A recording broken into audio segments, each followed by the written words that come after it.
وبرنامج كوبان أو أنكو مانين دونو أما أنكو كبعين دونو مسكح دينا وحنكو سو قادة دونا ملقاها إيا مهمة وقتك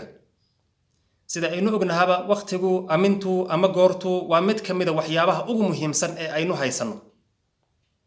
qof kasta ee noole waxa uu haystaa waqti ah 24 saac maalintii mana jiro qof haysto 25 saac haddii aan ku celiyo qof kasta ee noole waxa uu haystaa 24 saac maalintii mana jiro qof haysto waqti ka badan madax iyo majaba culimo iyo caamaba yar iyo weyn ilaah waa caadilay binu aadamku waxay haystaan waqti wada ekoon waqti aan kala badnayn oo waqtiga ayaa qofba wax ku noqonaya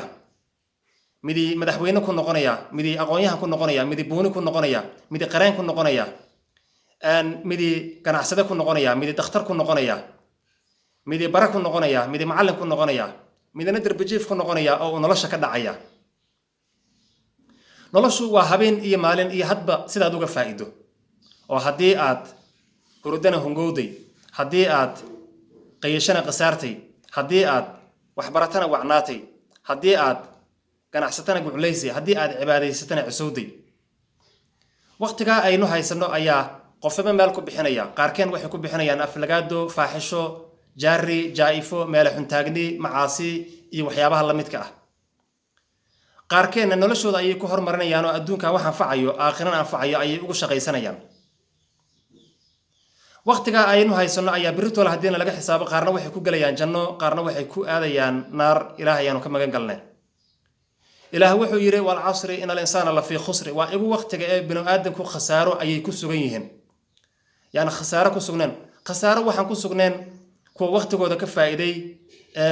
shaqo wanaagsan iyo wax qabad wanaagsan la yimiday kuwa iswaaniyay isdhirindiriyay